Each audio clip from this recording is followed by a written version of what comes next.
ओम शांति। श्रीकृष्ण जन्माष्टमी अभिनंदन, शुभेच्छा, शुभकामना। भारतवासी बड़ श्रद्धार सहित भक्ति भावरे श्रीकृष्णଙ୍କର जन्मदिन पालन करती, किंतु एबे अनेक देश रे यह बड़ धूमधाम रे पालन हेउछि। आजिर दिन रे श्रीकृष्ण को सुंदर सुंदर झूला करी झूलांती, कहीं कहीं माठिया भांगी लहुणी खुआती, लडू खुआती, बहुत खुशी रे आनंद रे यह पर्व पालन करती। आज आमे बुझिबा जन्माष्टमी यह कहीं कह जाए। कहीं कहती अष्टमी तिथि रे जन्म होइथिले, देवकी अष्टम गर्भरे जन्म होइथिबारु जन्माष्टमी कह जाए। किंतु परमात्मा कहउछंती श्रीकृष्ण सत्यजुगर प्रथम राजकुमार एवं सृष्टि चक्रर जन्म होउछि 84 जन्म। 84 जन्मरु सत्यजुगर जन्म संख्या हेउछि 8टी।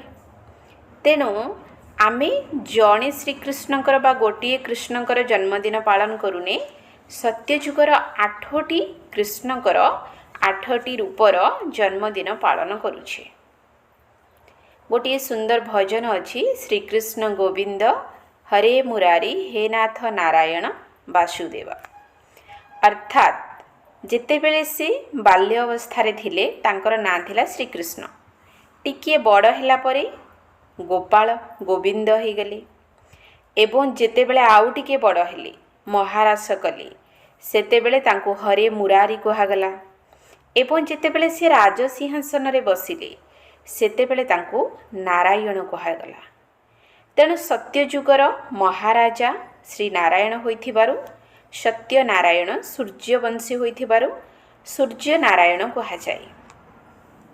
तेणु नारायणकर बाल्यावस्था श्रीकृष्णकर बड़ रूप कोठी भी देखा जाए नाही। श्रीकृष्ण जेतेबेले राजगदी रे बसुछंती सेतेबेले तांकु नाथ नारायण कहउछंती। श्रीकृष्णको जन्म विषय रे कहा जाइछि जे से देवकी अष्टम गर्भरे जेल भितरे जन्म हेथिले। आउ केउठी केउठी कहा जाए जे से समुद्र रे अश्वत्थ पत्र रे आंगुठी चुचुमी चुचुमी भासी आसिले। एहार अर्थ कलिजुगी राति रे विकारर बंधन को काटिले, अर्थात जेल रो कबाट खोलिला, सिंकोली खोलिला। अश्वत्थ पत्र अर्थात भारतर नक्शा, भारत रे ही श्रीकृष्णकर जन्म हेबो। तेणु भारत आड़ को सारा विश्वर नजर रही। एवं माठिया भांगी लहुणी खाइबा अर्थ एते सुंदर मनमोहक पिला जदि सी लहुणी मागिब जे कही ताकू सबु लहुणी आनी देदेवे। एते प्रिय एते सुंदर पिलाटी को माठिया भांगी लहुणी खाइबा कौन दरकार। एहार अर्थ हेउछि ज्ञान रूपक लहुणी। श्रीकृष्ण हेबाकू हेले प्रतिदिन ज्ञान रूपी लहुणी खाइबाकू हेबो। प्रतिदिन आध्यात्मिक ज्ञान रूपी लहुणी खाइबाकू हेबो, किंतु लहुणी खाइबा पाई अहंकार रूपी माठिया भांगिबाकू हेबो। देह अभिमानर जो अहंकार रूपी माठिया अछि ताकू भांगिले ही ज्ञान रूपक लहुणी भीतर को जीव। कहते श्रीकृष्ण गोपींक वस्त्र चोरी करुथिले। श्रीकृष्ण सत्यजुगर राजकुमार देवता, से कौन चोरी करिवे? से गोपींक वस्त्र चोराउथिले, तथापि मध्य गोपी माने तांको एते भल पाउथिले। एहार अर्थ जेतेबेले परमात्मा आसुछंती सत्यजुग गढ़िबा पाई, प्रथमे से आम देह अभिमानर वस्त्र को चोराउछंती। अर्थात मु एहा मु ताहा एही देह अहंकार रु मुक्त करुछंती। देह आत्मार वस्त्र ना, तेणु देह अभिमान देह अहंकार से आमको मुक्त करुछंती। देहर अहंकार चली जिबा परे आत्मा परमात्मा को सहित जोड़ी होई जाए। तेणु एहाकू कहा जाए जे श्रीकृष्ण सबु गोपींक सहित रास करुथिले। सबु गोपींकु लागुथिला श्रीकृष्ण मो सहित रास करुछंती।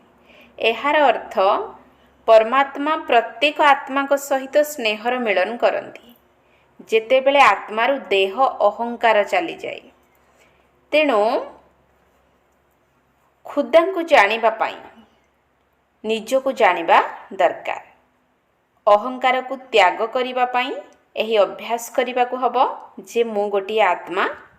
ଦେହ ଅଭିମାନ ତୁଟିଗଲେ ପରମାତ୍ମାଙ୍କ ସହିତ ହ୍ରାସ ହୋଇପାରିବ, ଅର୍ଥାତ୍ ମନର ମିଳନ ହେବ। ଭଟକୁଥିବା ମନ ପରମାତ୍ମାଙ୍କ ସ୍ମୃତିରେ ହଜିଯିବ, ଆନନ୍ଦିତ ହେବ, ଅତୀନ୍ଦ୍ରିୟ ସୁଖର ଅନୁଭବ କରିପାରିବ। ଓମ୍ ଶାନ୍ତି।